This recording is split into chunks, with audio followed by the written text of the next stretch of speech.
Nigeria is owing money.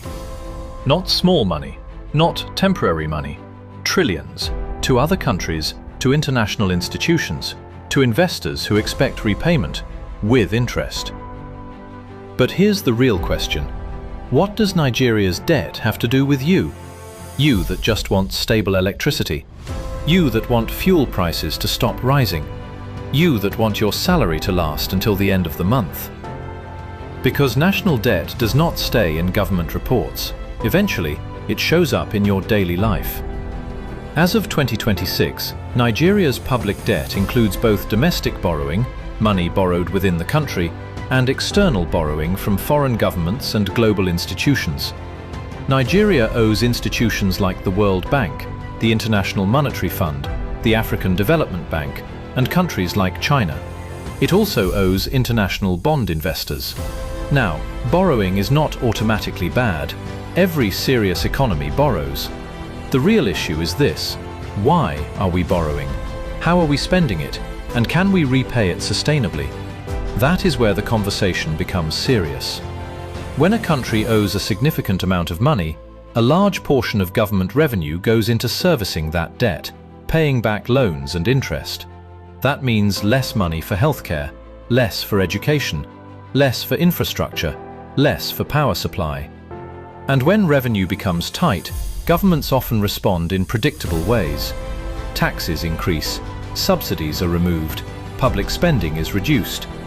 So when fuel prices rise, when VAT increases, when electricity tariffs go up, debt is often part of the bigger economic picture.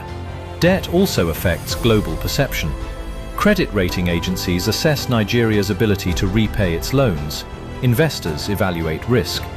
Borrowing becomes more expensive when confidence drops.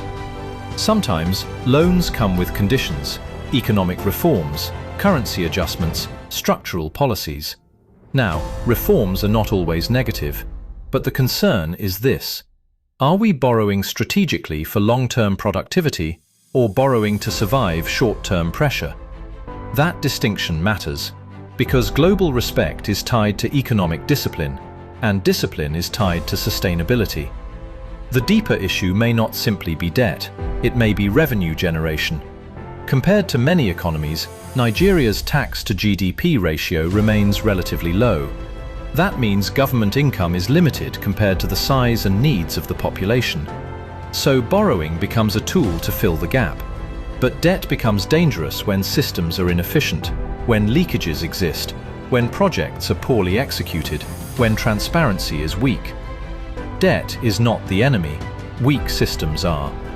If Nigeria wants long-term stability and stronger international standing, a few things become essential. Borrow primarily for productive investments, infrastructure that improves trade, electricity, agriculture, manufacturing, and technology. Increase transparency in how borrowed funds are used. Expand the tax base fairly, not simply increasing pressure on small businesses and salary earners. Invest in sectors that generate sustainable growth and foreign exchange. Debt should finance growth, not fund survival. Now, you cannot control national debt, but you can control how prepared you are.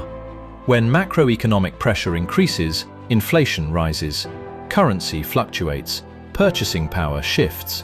In uncertain systems, personal financial discipline becomes even more important.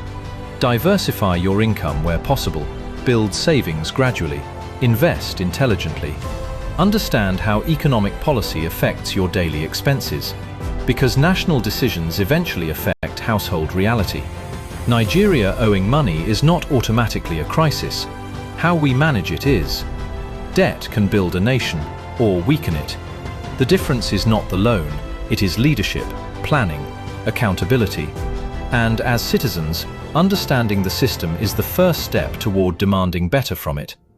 The conversation about debt is not about fear, it is about awareness. And awareness is where responsibility begins.